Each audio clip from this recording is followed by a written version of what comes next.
Hi everyone, I'm Rachel Gerber, Denominational Minister for Youth and Young Adults for Mennonite Church USA, and also the editor of The Gathering Place, which can be found at www.thegatheringplace.us. The Gathering Place is a new and interactive website for Anabaptist youth leaders to learn, be, and connect.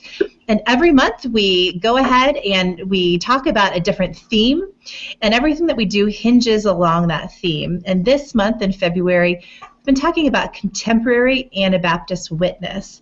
What does peacemaking look like today?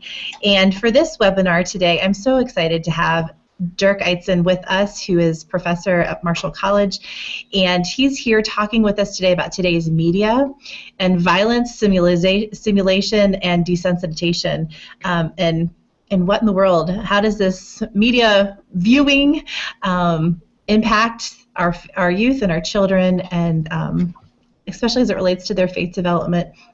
And so, Dirk, welcome to The Gathering Place. We're so excited to have you today. And Dirk sent me some questions for us to get started. And I think just to sort of get the ball rolling, I would like us to as we answer these questions, introduce yourself, introduce where you come from, and what maybe interests you about coming and attending this webinar today, as well as the question of what do you see folks doing and enjoying regarding media, and also what are your greatest concerns as it relates to youth and media, including media violence. So I'd just like to open up the floor for us to get started with that, and then Dirk's going to jump in here and give us some context to talk about, and we'll continue the conversation. So who would like to get us started?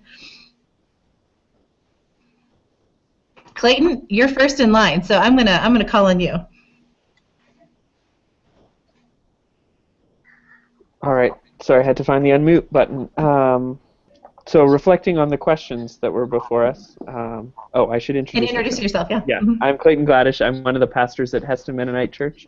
I work often with youth and young adults, and so I find myself very attracted to this conversation, as it's a conversation we've had as a group, thinking about video games, and especially to do with violent video games. Some guys wondering, is it okay to play these? A lot of them just kind of gravitate towards them because they've got this sort of inner sense that this is what guys should do, and so kind of wrestling with this sense of how does this fit with our faith? How does it fit with this idea of peacemaking and nonviolence that we talk about on Sunday mornings and Wednesday nights? Is it okay to engage in games and even movies? What kind of entertainment is okay? And I tell them, it's not something that's easy to discern. Where do you draw the line? Do you draw the line at Mario Kart, or do you draw the line at a first-person shooter? We have to discern these sorts of things. And so I share their concerns and their questions, and look forward to some of the discussion today. Thank you. Thank you. Jane, I have you next in line. Oh, just unmute yourself first, and then you can talk with us. There you go. All right. I'm Jane Yoder-Short from Kelowna, Iowa. I'm just an MYF sponsor at West Union Mennonite Church. We've been doing a series produced by MCC on Ben's story, he was in Fallujah, and so we've been talking a lot about military and how that intersects with faith, and as one of the side conversations, we have also been talking about video games and becoming desensitized to violence. And so I'm just really anxious to hear how you help youth sort out what's appropriate and what really crosses the line and desensitizes. Thank you. Glad to have you here. Randy, what about you? Okay, so actually the reason I wanted to be part of this is because in 2.5 weeks I was asked to speak at a church in Eastern Ohio about technology. I think they more want to focus on social media and those kind of things, but just technology in general. Things to think about as believers, especially Anabaptist faith. How does it resonate? Does it contribute or not contribute to community? Does it hinder community? So I'm just here just to kind of listen, just get another perspective and learn. So we're glad you're here. Welcome, welcome. Shannon, Shannon, can you talk at all, or are you still muted? She still can't hear. Okay, so feel free to maybe write your question, and I'll move to Shanna here, and then I can read your stuff. Does that sound good? Okay, Shanna, welcome. Hello, I'm Shanna P.G. Bushhart. I'm Conference Minister for Christian Formation for Central Plains Mennonite Conference. I'm based here in Kelowna, Iowa, and I just wanted to be a part of the conversation to see, kind of to keep in touch with what other leaders are thinking, what the issues are that are in your context. So I'm glad to be here. Well, I'm glad you're here too. And while Shannon is writing a little bit, I will just also say that I not only am curious about this to be able to equip and resource our youth leaders in the denomination, but also as a mother. I'm a mother of 3 boys, and my oldest is 9 right now, and we're definitely moving into the Xbox games. And even though we've been able to sort of keep him kind of within the parameters of, NCAA, Madden, sort of the sports games like that, when he goes to friends' homes, there's Halo, there's other things like that, and how do we have informed conversations without just like laying down the hammer? How do we help him to think critically, as well as to think, what comes into our senses has the power to filter down into our hearts and minds too. So how to think through that. So I'm curious on a personal level as well. Shannon writes here that she's the youth director at First Mennonite in Bluffton, Ohio, and she wrote a paper about this topic in college and more of the psychological effects, and is interested in the faith aspect of it. I'm excited. Well, we're excited. Very excited to have you too. Well, I think we all are coming from the same theme of a lot of interest as far as what in the world does our media, and how does it impact our youth, and to what extent does viewing violence, how does it kind of get within us and change us? So, Dirk, we're so happy to have you here today, and want to take it from there? Well, I'm happy to be here. Yeah, this is a really complicated topic. It's difficult, in fact, to know where to begin. So I pulled out five facts, I call them, that I think are often, they speak to some pretty common misunderstandings and some concern or fear that's perhaps not necessary or. Well, let me just begin by saying that as a starting point, if there is one takeaway, it's that in a healthy context, the dangers are overstated. Kids are very resilient. There is kids will gravitate to things that they enjoy, and generally in a healthy context use them in a healthy way. So there are no huge worries. The concerns, particularly with youth, have more to do with making good choices and trying to create a healthy environment. As Clayton was talking, it occurred to me that there's, I'll call it fact 0, before any of the others, and that is that it's remarkable that people look at things, entertainments that they like, Mortal Kombat, Doom, video games, movies, and they say, oh, I like it so that it can't be harmful. And conversely, people look at things that they find abhorrent or frightening, horror movies and video games, and they say, oh, I don't like those, so they must be harmful. But it's so people think what they like is harmless and what they don't like is harmful, but that's not necessarily the case. Now, I have some slides to help me walk through these points. And I think, can you see my cursor move, by the way? No? Yes, we can. Yep. Okay, We can do good. it.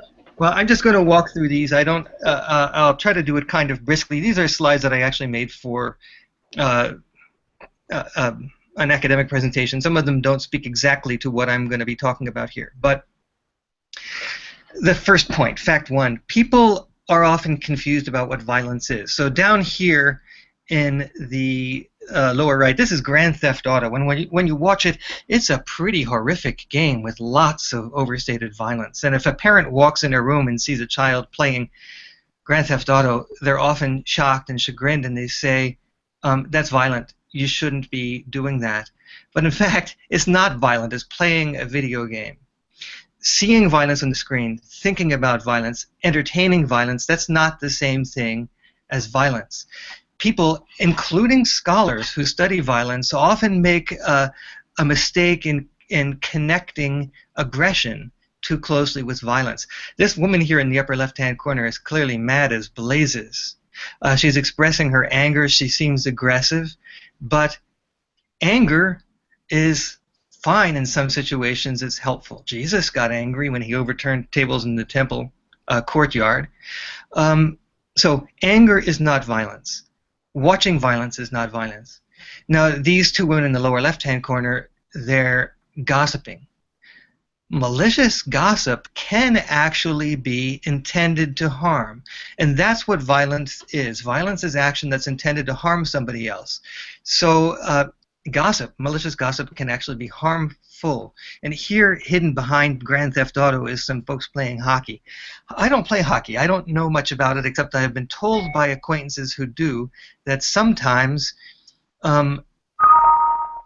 hurting folks is done intentionally as part of the game strategy. Well, if so, that's violent. On the other hand, rough sports are not necessarily violent, but in a game like hockey, violence can easily, aggression, rough play can shade into violence. So that's something to think about.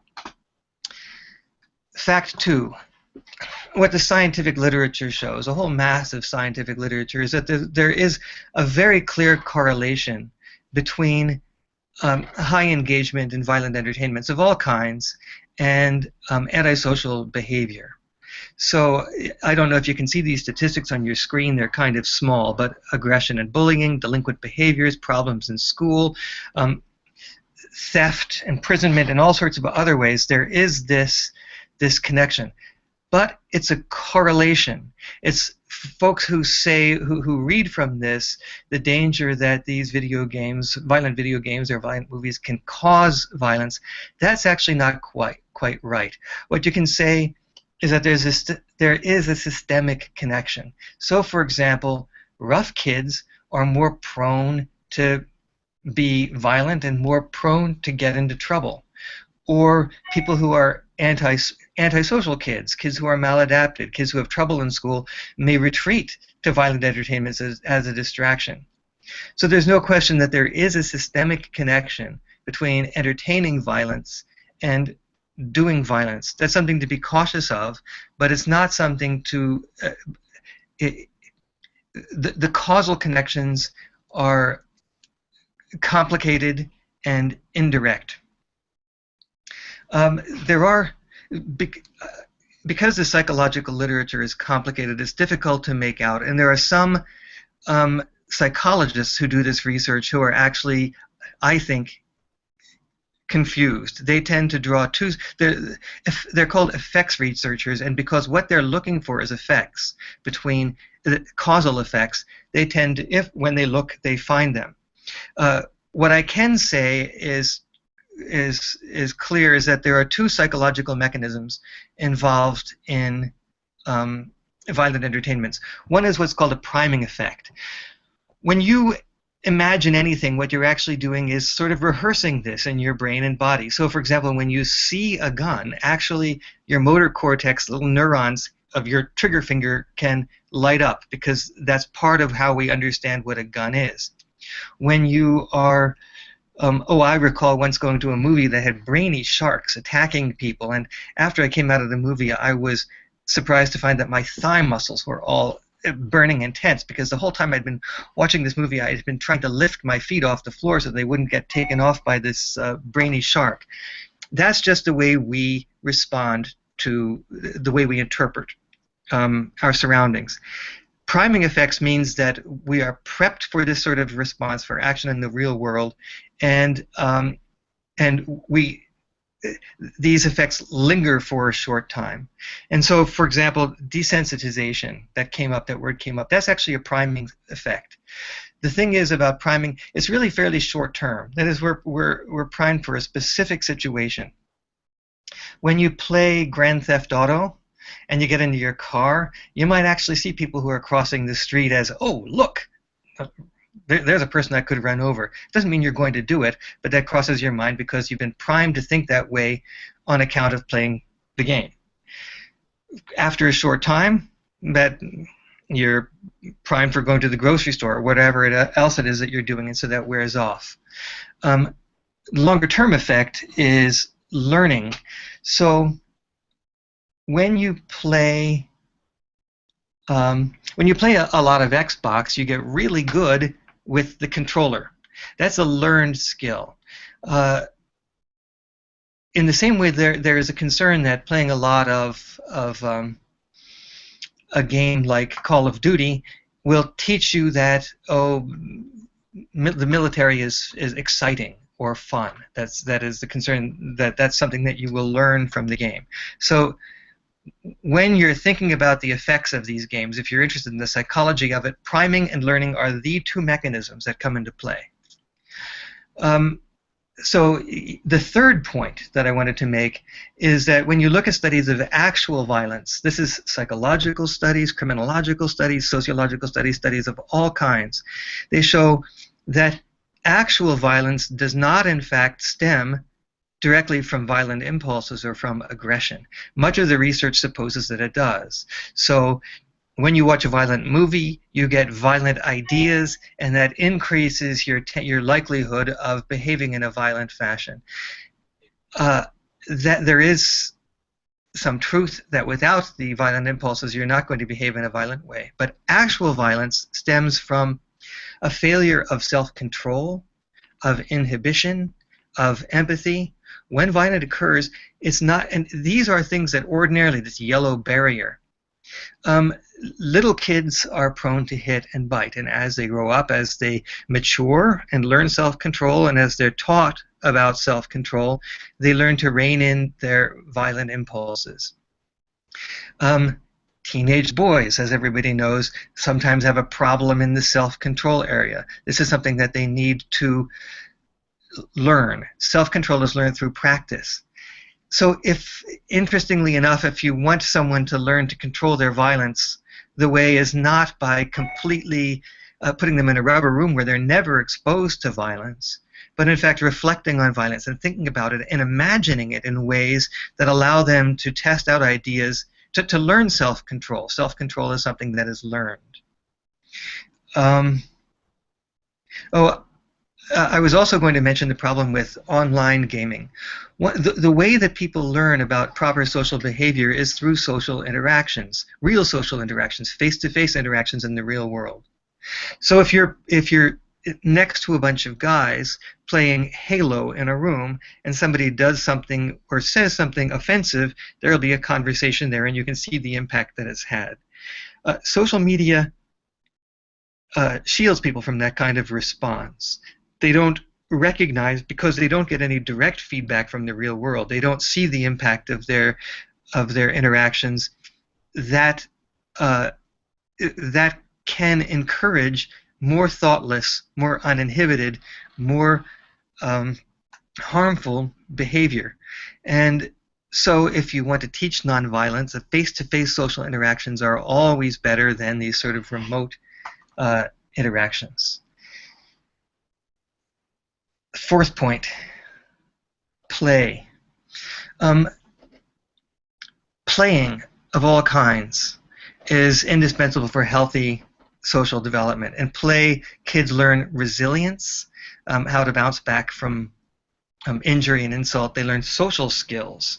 They learn self-confidence, self-control, empathy. When you're playing backyard football and somebody gets hurt, you learn how to respond, how to take care of them. You learn what kinds of actions cause harm. You learn what kinds, when you get hurt, how to respond to the situation. So there's play, even rough and tumble play, has benefits. When we look at backyard football, because the kids are playing outdoors, it's social, they're running around and getting good exercise, people tend to think, parents tend to think, oh, now this is a good kind of activity. I have 3 sons, and the only broken bone we've ever had is when one of them got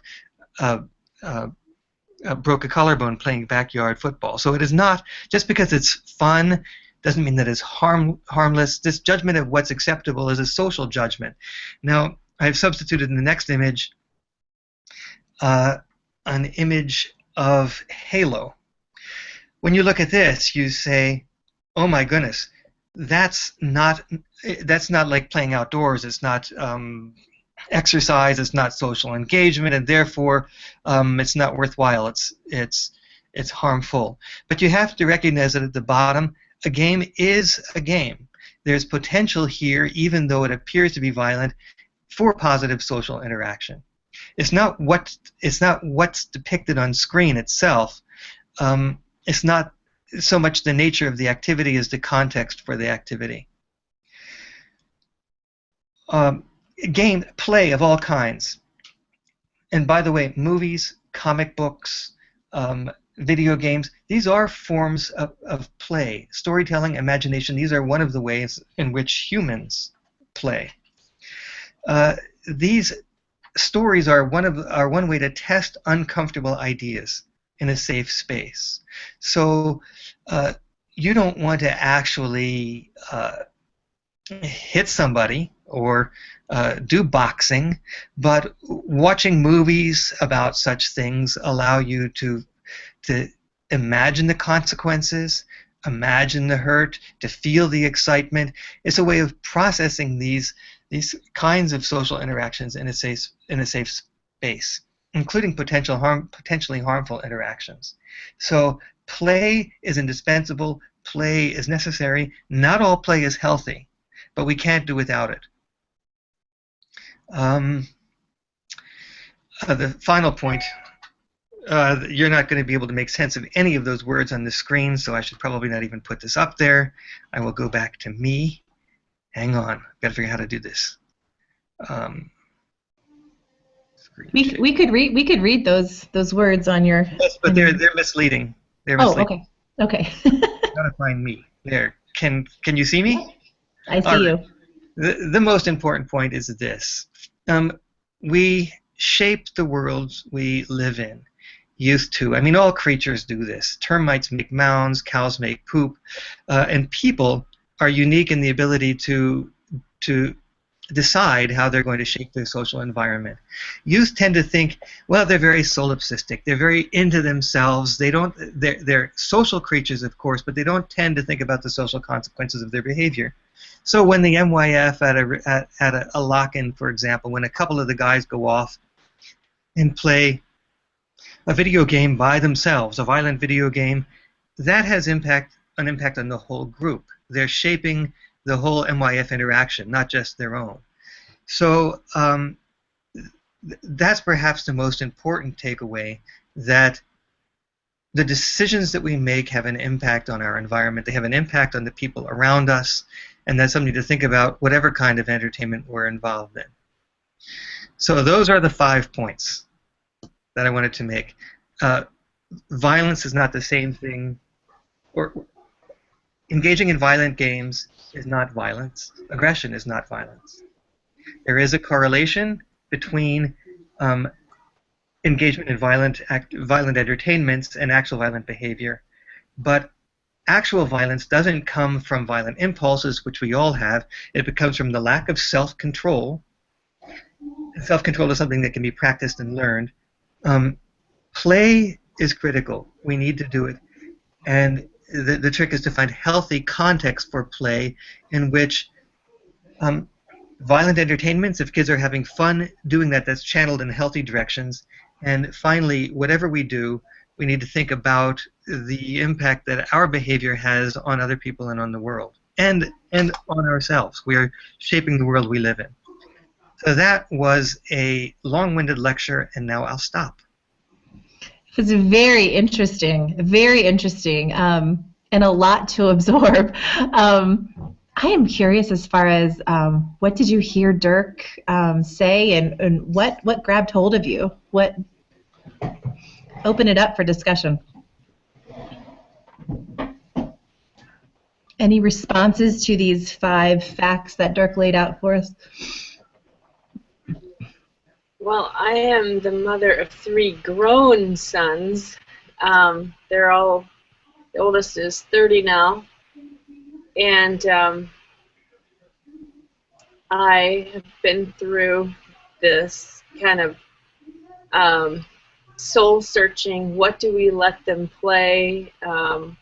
Why am I letting them play Halo? At what age is it okay?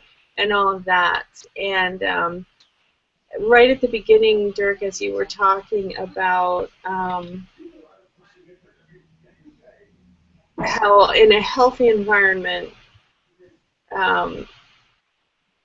it's okay. It's not always bad to be playing, these, violent video games. I can't remember how you put it, but I guess like here at the end, you were saying the trick is to find healthy context for play, and I feel like as a parent, I was kind of frozen up and not and taking this very seriously and not really knowing how to talk about this. And I just find this extremely helpful because you lower the stakes for us as parents and youth leaders. That it's really important. It's good for youth to be engaged in these questions and in these activities as long as they're doing it thoughtfully, as long as they understand the difference between violence and those other things. So I just find this very helpful, very clarifying. Halo is an interesting game because kids play it in groups. And social play is, I think, people learn a lot through social play of all kinds. Solitary play, if kids, that's fun, it's a nice escape, but if kids are spending a lot of time in solitary play, that's often a sign of trouble in the real world, trouble engaging with other people. So that is something to be nervous about. And Halo can be played in solitary mode too. And there are games like Call of Duty that I think it's hard for me, frankly, to imagine a social context in which such a game is healthy. And is that because of just the sheer violence, or because of the simulation of war? What gives you pause for that? I have a bunch of clips, which when you guys run out of questions or things to say, I will show them to you, and you can tell me what you think about these clips. Things that I'm sure that your youth in your congregation have seen or know about, or have friends that do, or do them, or involved in themselves. So Call of Duty is one of those. When you see it, you recognize that it's not just the gameplay. The gameplay itself, when you look at a game like Halo, and you see. Do you want to see a clip of Halo so you can understand what I'm talking about? Would you like that? Yeah, sure. Randy? Well, I was going to say, I've seen bits and pieces of Halo, but sure, let's see it. This is.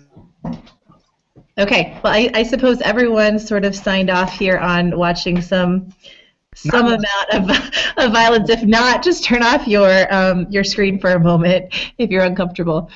All right. Halo, let me see. From 10 seconds in. I won't show much. 720, Halo 5. Bernie was actually able to get in touch with Microsoft to get us some early builds to show you guys. So this is democracy. It's really nice. Dude, come on. You can't do that. Oh, good. Oh, good. It's coming from behind. Oh, good. That's great.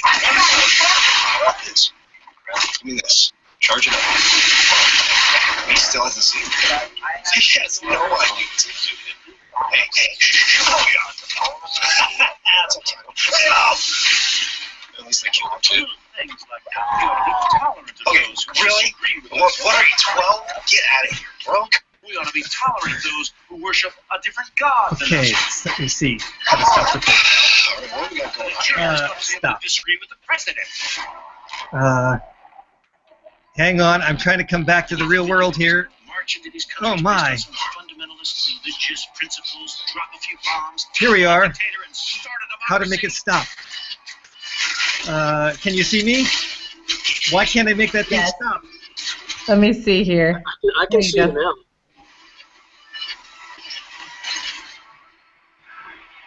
What did I do? I don't know. What did I do? There we go. There we go. Whew. Got into more violence there than I intended to. Well, So- anyway, so that... I have a thought. I mean, as I was listening to that, I mean, I assume some of the commentary in the background was the game itself, right? Yeah, the guy who was talking about, sneaking up, charging it up, the guy who was laughing and having a jolly time, yes, he's the game player. Well, but also, like, some of the comments to me almost could be as profound an effect as the action involved, because the one was talking about we need to get rid of anyone that's not the same religion as us. Another one said something to the effect of he disagrees with our president, so we have to get rid of him, or something like that, right? So. Oh, I see. There was a problem. That audio that was running, somehow I had different tabs put up, and one of the tabs was Call of Duty. This one that I suggested to you is dangerous and horrific. That's what you were hearing about the religions and the presidents. Okay. The one from Halo, he was just saying, "Oh, charge him up! What are you, 12?" You know, he was making these sort of he was laughing and making jovial comments about killing the other dudes on screen. So that audio confusion, that's my fault. I'm sorry. But the Halo commentary, while violent, was all jovial and good-natured. And that was said by the players themselves, not by the game, right? The players themselves. So, what did you think of what you saw on the screen? Is that horrific? Well, I'd be curious to know what you think effect-wise, like qualitative effect between participants and playing paintball. Like to actually have a gun in your hands and going around and shooting other people with paint. Would that even have more of a profound effect than getting behind a joystick or something? Yeah, is playing paintball, I've never done it. Is it violent? That's what I'm asking. Does it, when people do it, are they intending to hurt each other, or is it just good-natured? It'd be more good-natured. It's sort of along the same lines of a water gun. I mean, really, what's the difference between a water gun shooting? I mean, except you've got paintballs that sting. I mean, they do sting. What about but it's still a simulated activity, right? I mean, in the wrong hands, it feels like it could be something that someone, oh, that's interesting, the effect of paint gun. I mean, does their mind go to the place? What other effects could shooting someone have? I feel like it falls into that category of playing football in the yard, where there are real people, your friends, your peers, and you're in this milieu where you're making judgments about what is fair, what is, and like with paintball, you do have the element of stinging. People can get welts from them, so you have to decide how close range am I going to shoot someone, you know, my peer. So all those social judgments that Dirk was talking about that I find would be good practice for this, you know, good practice for self, you know, impulse control, self-control, that type of thing. So just making the argument that it's for probably not so detrimental. I don't know, what do you think, Randy? Well, it just I get the idea about we need to practice in order to be able to restrain ourselves. I get that.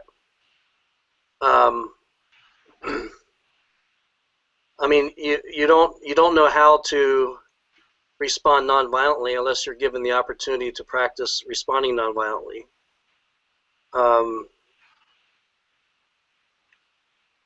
But you know, like when you were presenting, Dirk, I was thinking about, I don't know if you've ever read much of Henry Nouwen, and his book in Creative Ministry talks about, like, even in teaching, things that we don't intend to do can have violent consequences, right? So even if I'm playing paintball and I'm practicing this, but it can cause violent responses in other people.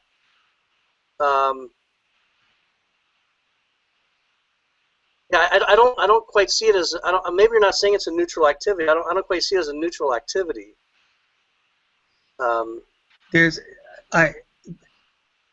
I think we need to respect any choice that parents need to make. When my boys were young, we didn't have anything that resembled a gun.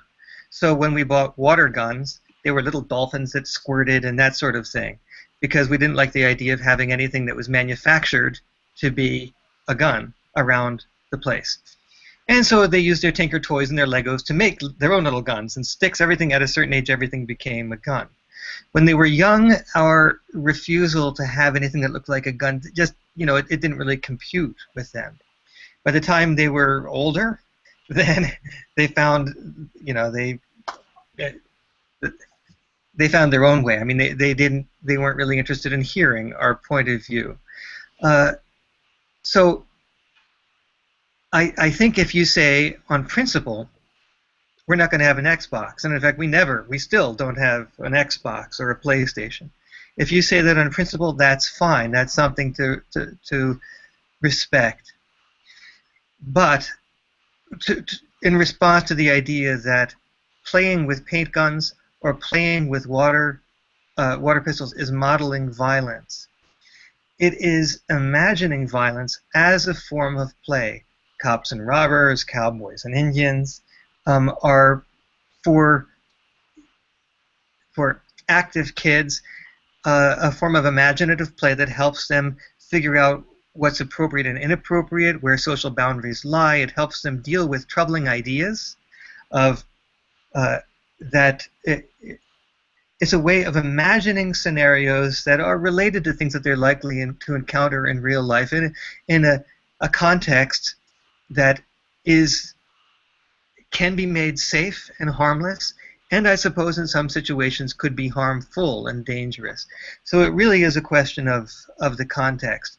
But I think that if playing paintball or laser tag or whatever it is, even though you're wearing armor and carrying guns, if it's play, particularly if it's social play, I think the fear that somehow this is going to make people, that it's going to somehow tip over or shade into aggression, I think in my mind, that likelihood is far more remote than the likelihood of someone who's playing tackle football or ice hockey, one of these sanctioned sports.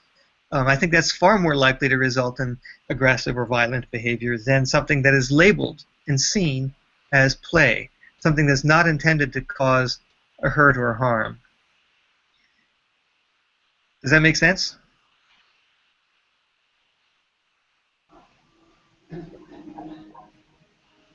Yeah, I'm listening. I think it makes sense. I think we've been so conditioned as Mennonites and Anabaptists to, that even though you show us this correlation, this studies of no real direct hard causal effect between violent entertainment and violent behavior. I think that's a hard thing for us to believe, even if it is true, even if it is absolutely true. I still think that it. I think there's a social psychologist in Ohio who did an interesting study. He said, these violent video games, they lead to aggressive thoughts and the potential for aggressive action. So, well, what happens with Old Testament stories?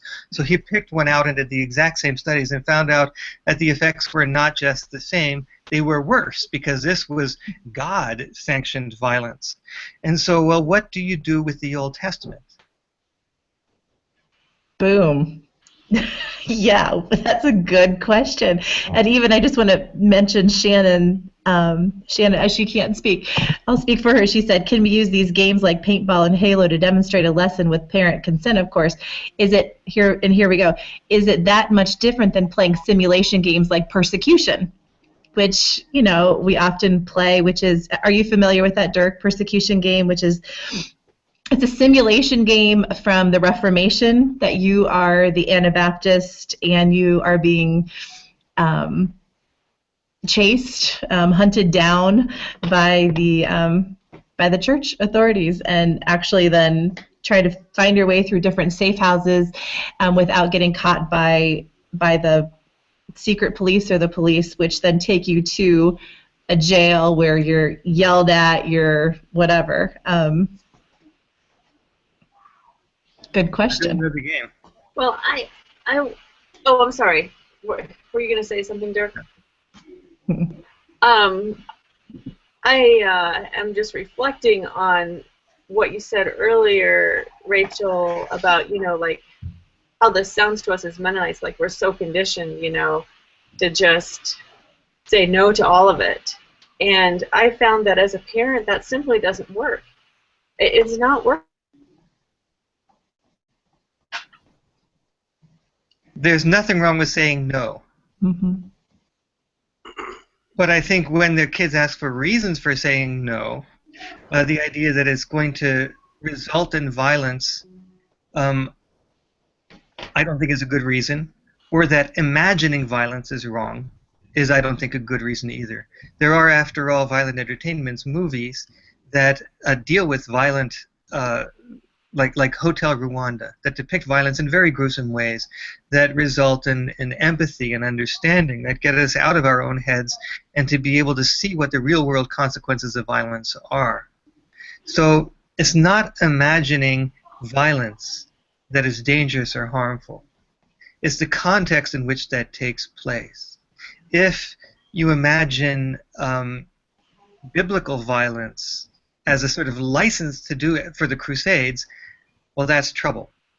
But if you're reading it to reflect in a different way about how to digest, sort of to problematize the violence in the Bible, then clearly that's a useful thing. So what I think that Mennonite parents can be afraid of violent fantasies, violent stories, imagination of violence, and if that's not discriminating, if you don't think about the context and particular kinds of or purposes of using these, then I think that's a kind of knee-jerk response that kids are going to see through. And I also think that we needn't be afraid of rough play. That is also something that can be developmentally very useful. So it's not like I'm advocating violent entertainments. As I said, we never had an Xbox in my house, and we were very shy about things that looked like guns.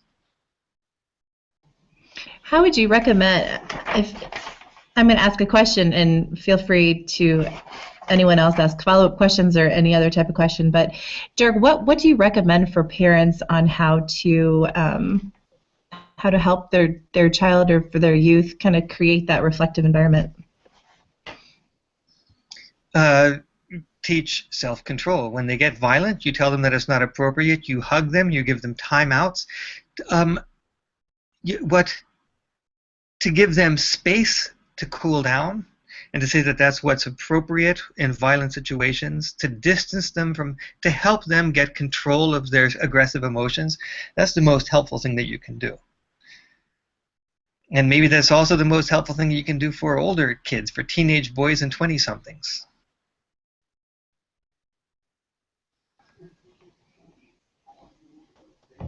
Other comments? Questions? I think we keep seeing Shanna, but I think Shanna keeps getting kicked off. Are you there, Shanna, live? Yeah, I'm still okay.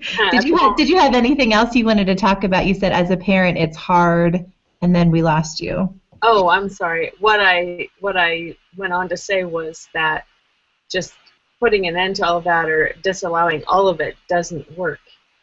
I'm reminded of church leaders in one of our congregations once who told us that we've learned that rigid don't work.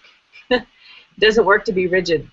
And I would say I definitely would agree with that, having raised 3 sons, that, you know, just saying no and cutting them off doesn't work.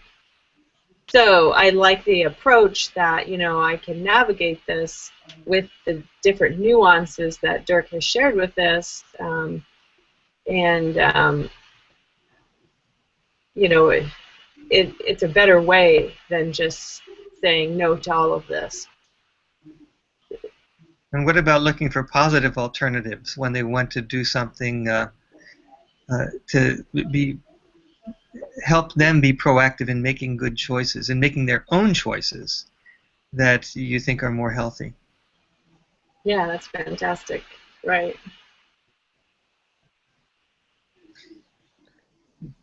Maybe it's... Oh, go ahead. No, you go ahead. Oh, I was going to say, and maybe it's even, you know, I mean, that's exactly where I'm at right now with my 9-year-old, you know, and every other weekend it's another birthday party at Laser Light, right?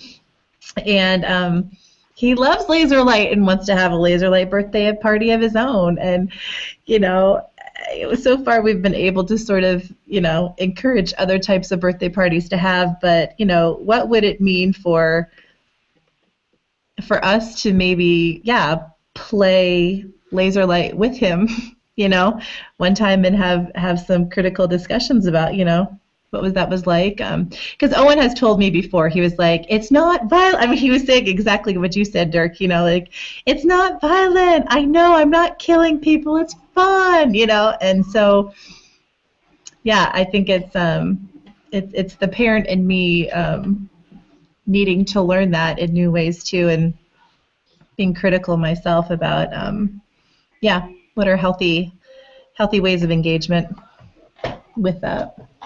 And to like engage him around questions of how does, you know, what do you learn, and what's it like for the other kids, and have you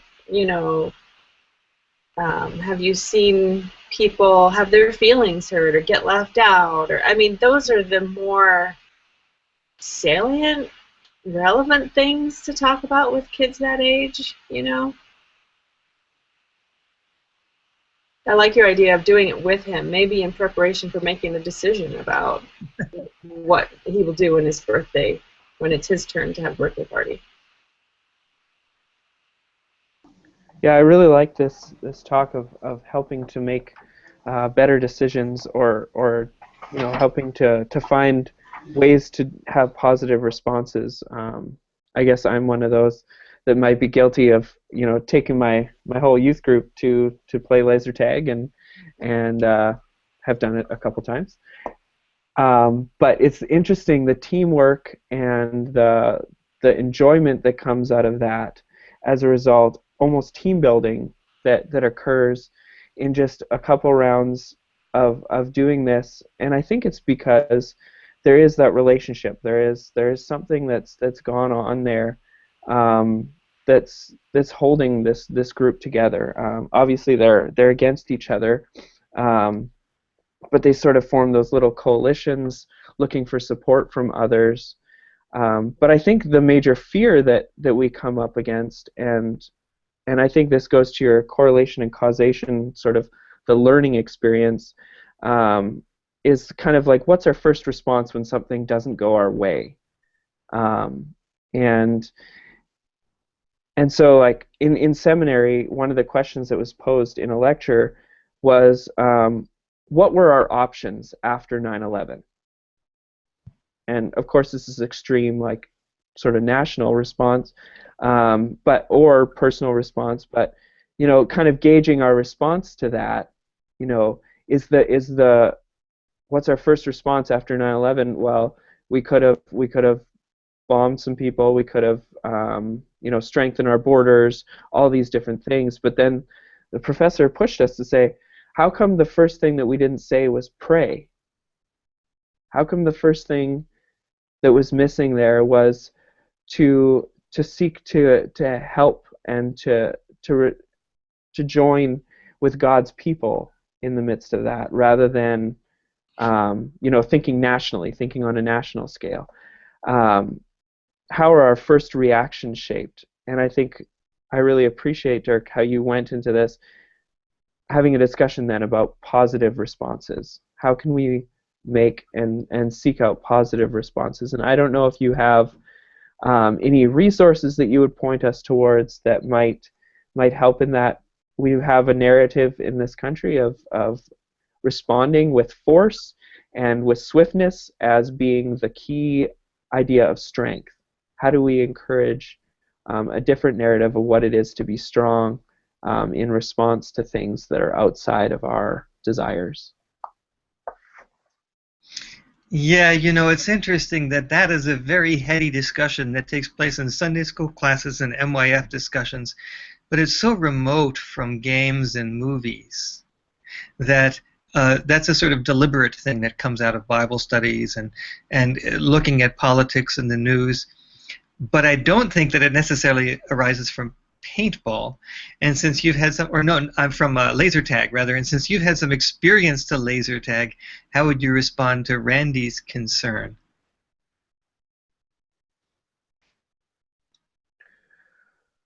Yeah, that's a great question. I mean, for me, the reason why I stick away from paintball is because there is actual harm that can happen and that does happen, and I think there is a level of that. I think of laser tag being more like tag that you would play, you know, in a playground. You're just tapping somebody. In this case, there's no physical contact.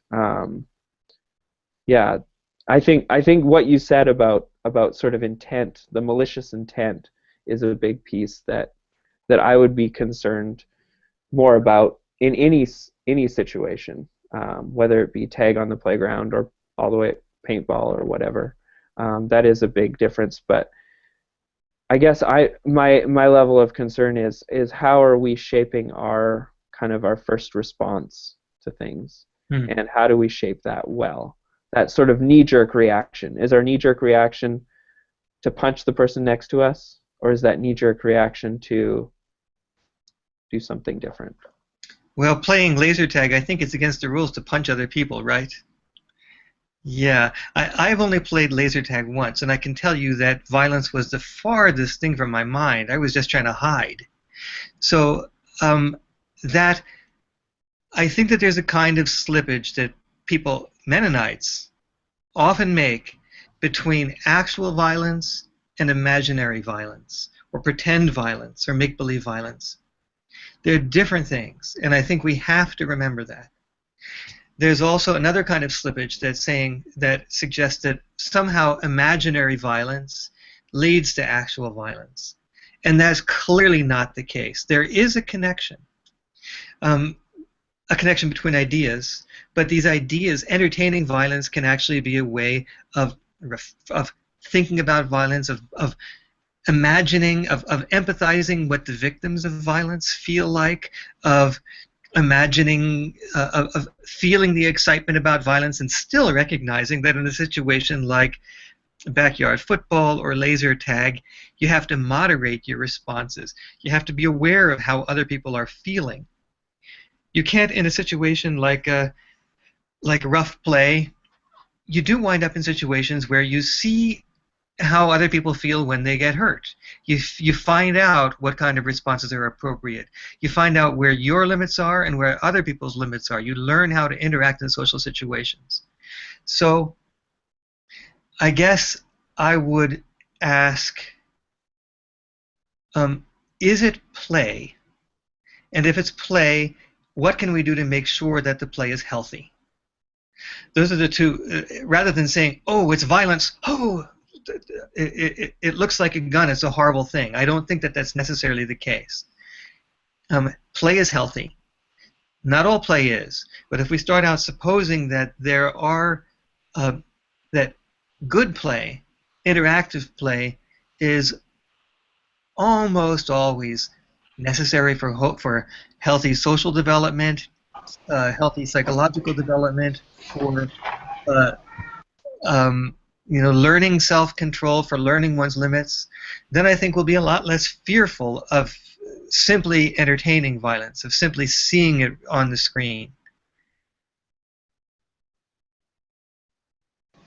I think that was a really good way to conclude what you were saying, and inviting us to consider regarding viewing violent entertainment and how it impacts our youth. So, are there any final thoughts or comments anyone has to make? I see our time is up.